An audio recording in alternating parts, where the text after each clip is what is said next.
Our QB1 series with Chrissy Freud continues. Chrissy is here to talk a little bit about Matt Corral, a player that she's covered pretty closely throughout Ole Miss and obviously paid attention to where he landed in the draft. Chrissy, welcome. Great to have you with us to dive a little deeper into Matt Corral.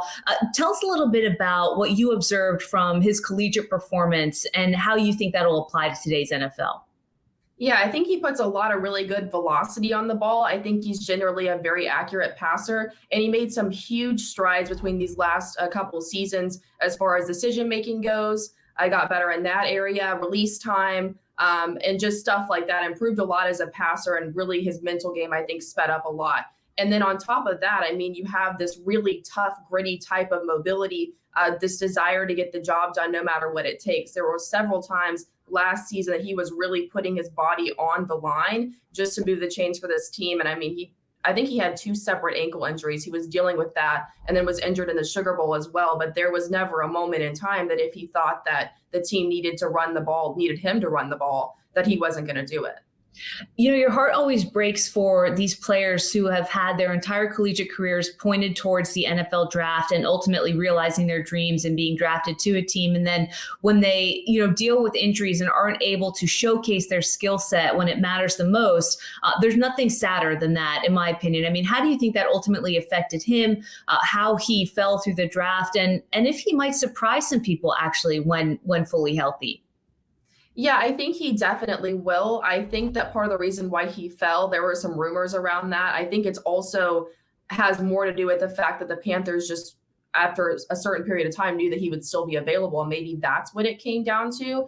And then I think that he definitely would have been invited to the Senior Bowl if he had met the eligibility requirements. He had to have fully exhausted his college eligibility, and he did not do that.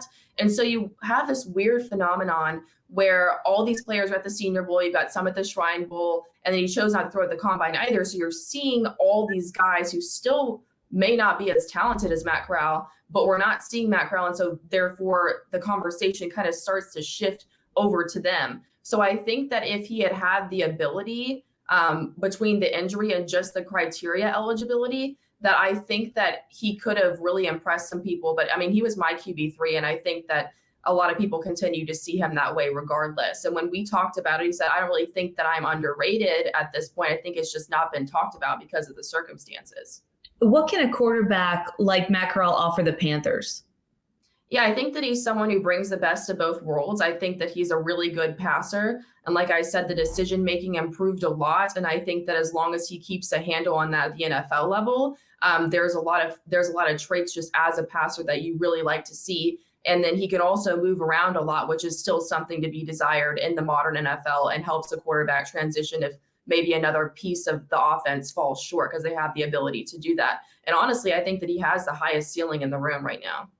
So for those who aren't that familiar with him, his skill set will continue to kind of learn a lot about him as they see him play. What is your projected outlook for how good he can potentially be in today's NFL? I think he's eventually going to be the Panthers starting quarterback. And if they won't put him in that position because they've made a lot of mistakes over recent history at quarterback, then somebody else is going to take the opportunity, and they're going to. I think it's safe to say right now that Sam Darnold is going to be taking the snaps whenever the season starts, but I wouldn't be surprised if by next season this is Corral's show. And it's interesting, though, because Matt Rule has also said that he wouldn't rule out taking a veteran quarterback at some point in this offseason. So there's a lot of question marks. They had Teddy Bridgewater not long ago, let him go like a year later. So I think it's going to be interesting to see just how this team manages the quarterback position moving forward. But I think that Matt Corral looks to be their best bet for the long term as of now, even though it's still so early.